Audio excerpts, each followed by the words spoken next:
Dr. Kazi originally came to America to pursue his degree at the University of Houston in the summer of '63. After completing my master's, I wanted to get my PhD, and it was my good fortune that I got my admission in doctorate at the University of Houston. And I came here in summer of 1963, and to the best of my knowledge, I was the first full-time Pakistani student at the University of Houston. He was able to establish Eid Salah because he was the founder of the MSA, which still runs to this day at U of H. At that time, there were only 3 persons, and I was the imam, and there were only 2 persons. And this eventually led to more opportunities such as churches and temples calling on Dr. Kazi to be a guest speaker. The international office will get several calls for a guest speaker on Islam, and I thank Allah that I have the blessings or the chance of going to many churches here to tell them what Islam is. Then I start getting calls from different societies. I'll go to different homes. He even had a chance to cover the issue of the Israeli-Palestinian conflict. I think at that time there was close to more than 500 people, and I was chosen to give that talk, and I emphasize only one thing, that do not confuse that religion and politics are 2 different things. Muslims do not hate Jews, and Jews should not hate Muslims. Being a young man and alone here in America, Dr. Kazi saw some others falter. But you see, when a person will get a card and suppose he gets a date, then it becomes a big news in the whole Indo-Pakistan community that such and such person got a date, And we will all talk, what happened, what did he do, what happened? It wasn't all fun and games. Much like all immigrants, Dr. Kazi had his funny story of integrating into the country. One of my classmates, you can say, that took me out for a dinner. This was a restaurant on Alameda, and he ordered 2 or 3 dishes. So there was a meat, and there was something which is yellow, and there was something which is yellowish green. So I started mixing all those together, and when the dinner was over, the man started laughing. I said, "Why are you laughing?" He said, "Brother Kazi, Mr. Kazi, didn't you know what you had done?" I said, "What?" He said, "There was a meat, this you have to take first, and this was the dish, what you call dessert, you have to take later on. So why did you mix it together?" I said, "Why didn't you tell it to me? They are 2 different things." He was finally connected with the larger Muslim community, which was still a very small handful of people, when he met Dr. Yazdi. I discovered that there was a Persian by the name of Dr. Yazdi, who ended up becoming the foreign minister of Iran. Then there were 2 Turks, Shadi Azkul and Argun Blair. Then there was a man, Dr. Shukri al-Khatib. We met in Dr. Yazdi's home, and we formed the Islamic Society of Greater Houston in 1970. Soon after meeting, they started the Islamic Society, not ISGH yet, and they held their first Eid Salah. First Eid prayer was held in Dr. Yazdi's home. There was about 10 or 12 persons, and mashallah, then we went to the University of Houston, where I led the second prayer, and thanks to Allah, the first Eid prayer was 33, and that time there were 30 students at that time. Establishing a Muslim center was a gigantic milestone and the next natural step in the evolution of this tiny Muslim community. Now I want you to listen to me very carefully, because see, a Muslim does not go by the means. A Muslim goes by what Allah promised to you. And I keep saying to everybody, وَالَّذِينَ جَاهَدُوا فِينَا لَنَهْدِيَنَّهُمْ سُبُلَنَا. When you will struggle for the cause of Allah, Allah will keep on opening the door for you. It wasn't easy though. Just like today, gathering money for the masjid seems to be a little more difficult than it should. A man came by the name Harold Tillman. Harold Tillman was an attorney here, and he became a Muslim, and he said, "I'll help you out." And Harold Tillman gave the security for us, and we had the key for the center without having any to worry what to pay or not to pay. وَالَّذِينَ جَاهَدُوا فِينَا لَنَهْدِيَنَّهُمْ سُبُلَنَا. Throughout this entire time of working to build the community and himself, he didn't forget about his #1 priority in life, and that was to please his parents. I used to get letters from my mother that you promised to come back after 3 years, and now 1 year, 3 months, 17 days are left for you to come back. My heart will pop out when I get this letter. When the time came, I did not disappoint my mother. I could have gone for PhD, I did not disappoint my mother. And the same thing happened in 1980, that I was working as the chairman, the assistant dean, And my mother was very sick. I resigned and came back here, and look the blessing that Allah has given to you. So I'm telling to all of you, do the best you can, but unless you get the du'as of your mother and father, the happiness and success will not come to anybody in life. So Dr. Kazi, what do young people need to do to help improve the community and take it to another level? Kicks the old generation out. Unless you kick it out, nobody will leave the place, and I'm one of those. And what's one of the top lessons you can share with young people today? وَإِن تَنْصُرُوا اللَّهَ يَنْصُرْكُمْ وَيُثَبِّتْ أَقْدَامَكُمْ. Unless you will have the cause of Allah, Allah will not help you. وَإِن تَنْصُرُوا اللَّهَ يَنْصُرْكُمْ. Unless you help Allah, Allah will not help you. So He will get a job, you will get a car, but the blessings of Allah will not come to you unless you struggle. And remember, struggling means changing priorities. Struggle means taking some beating. Struggling means sweating for the cause of Allah. Don't make Allah a part-time job. We shift to Brother Tahir Safi, an amazing brother of Turkish descent born in Baghdad in 1934 before the end of the war. When he came, there weren't many Muslims, so you met a Muslim wherever you could. Brother Tahir got lucky. Samir Shamma. Samir Shamma is the brother from Egypt, and happened he was in an apartment complex that time, you know, and I met him. After meeting Samir Shamma, he was introduced to a relatively larger Muslim community where he met a man we've heard of before. Alhamdulillah, he came and introduced himself to me, and happened in the same complex. And we start having a good feeling, invite each other, and alhamdulillah, then he told me about Ibrahim Yazidi, and then we met Ibrahim Yazidi, and so I have a couple of pictures here showing that he was the one Eid prayer in Ratko Chapel. Brother Tahir's main passion, more than anything else after his family, was to establish a permanent masjid for the Muslims. Invite with Ibrahim Yazidi's house on the weekend. It's only less than 25 number of family that exist at the time. So we used to stay a weekend with Ibrahim Yazidi's resident, and we open Mushaf, read, and have something to eat, and we do our prayer and go home. Discrimination and hate has been an age-old problem, and our early founders had to deal with it, either because of their ethnicity or their creed.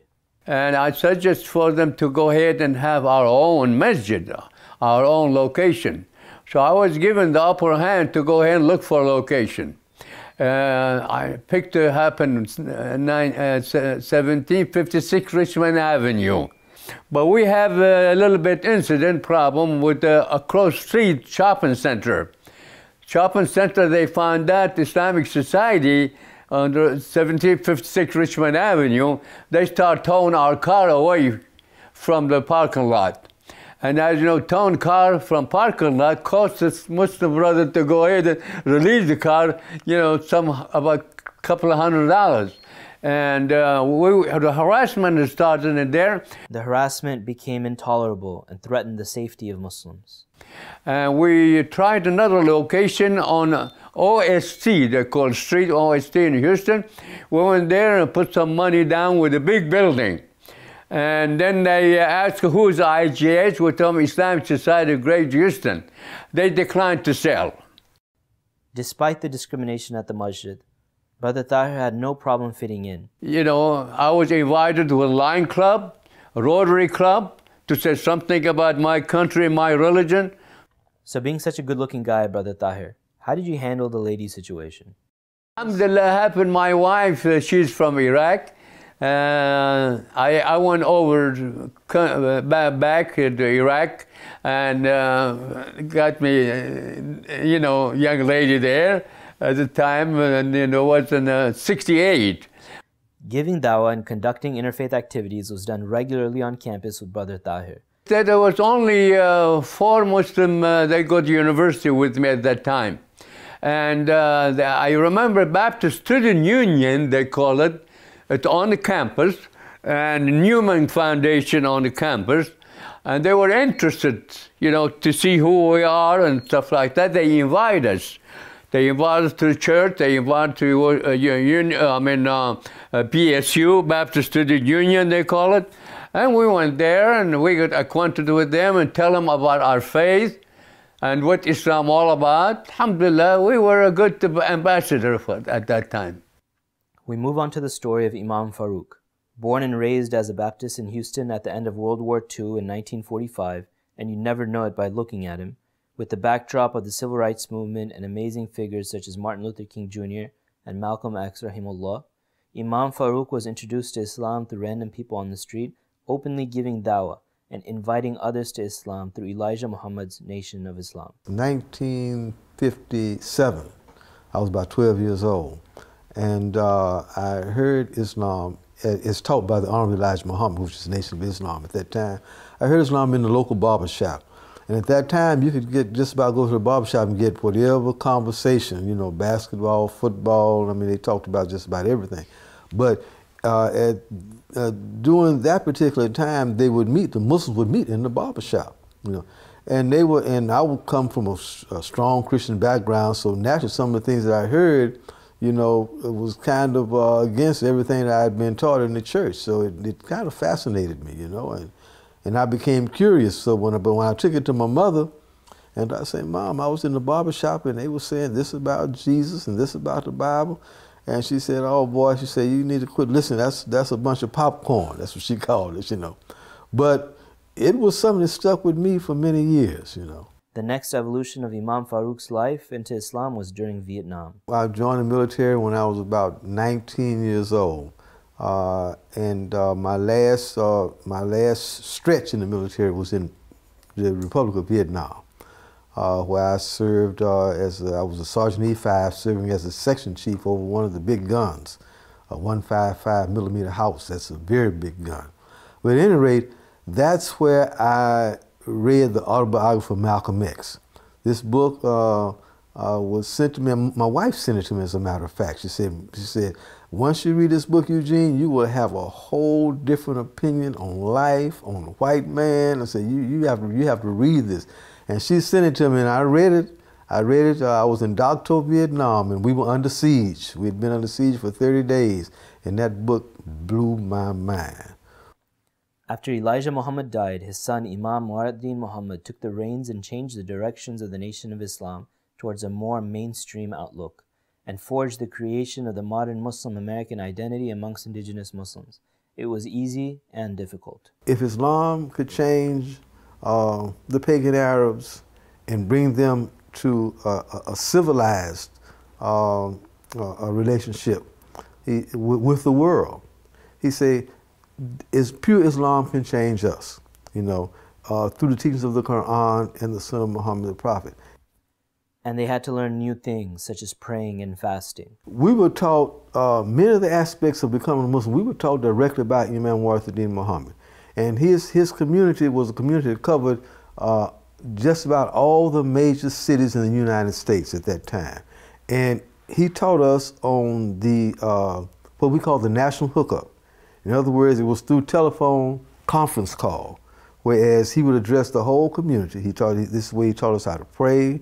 He taught us Quran, you see. But he did have imams that he personally taught there in Chicago. And it was also when he heard his first adhan. I heard the first adhan on the telephone hookup given by Daniel Kareem. And from there, we just began to study. As part of the earliest Muslims in America, Imam Faruk's community would shift places to worship Allah alone and find masajid that were close to them, but not without the help of a certain celebrity. One in particular was a place, it was before we moved in, it was called Temple Lumberyard. With the help of Muhammad Ali, you know, and this when he was the world heavyweight champion, he helped us financially to get this place and to renovate it, you know, and to make it into a very comfortable place for us to have our temple, you know. But since then, you know, this very building that we're in now it came from that start. In fact, it was the Third Church of Christian Science. Muhammad Ali, with his own money, also financed that. You know, he bought the structure, which was once a church, you know. I was interested in knowing what the contact was like between immigrant Muslims and African American Muslims. They didn't have the internet then, and connecting with one another must have been next to impossible because of the sheer size of the community. But they made contact. We had two visitors that came to the temple at one of our meetings, and it was Saeed Gomar, and I forget the other brother who was with him. But that was my first experience with immigrant Muslims. The immigrant Muslims may have built most of the masajid in Houston, but a pivotal and key contribution to the community in Houston at large was through the Muslims that were born here. Developing blanket food and medical drives was key towards growth. However, the important thing that we learned was that it wasn't necessarily to spread da'wah, but to show kindness and spread goodwill amongst their local communities, including the prisons. My experience with the prison system began in 1983 under the leadership of Imam Warithuddin Muhammad. I was one of the first Islamic chaplains hired by the state of Texas. There was one brother before me, two brothers before me, Imam Akbar Shabazz and Imam Wali Hasib. Imam Faruk and his community were also responsible for the first radio and first TV show in Houston focused around Islam. The radio effort started around 1978, and it was on an all-Spanish station, KLVL. And we had an hour every Wednesday night. We had an hour where we would play the world broadcast of Imam Warithuddin Muhammad.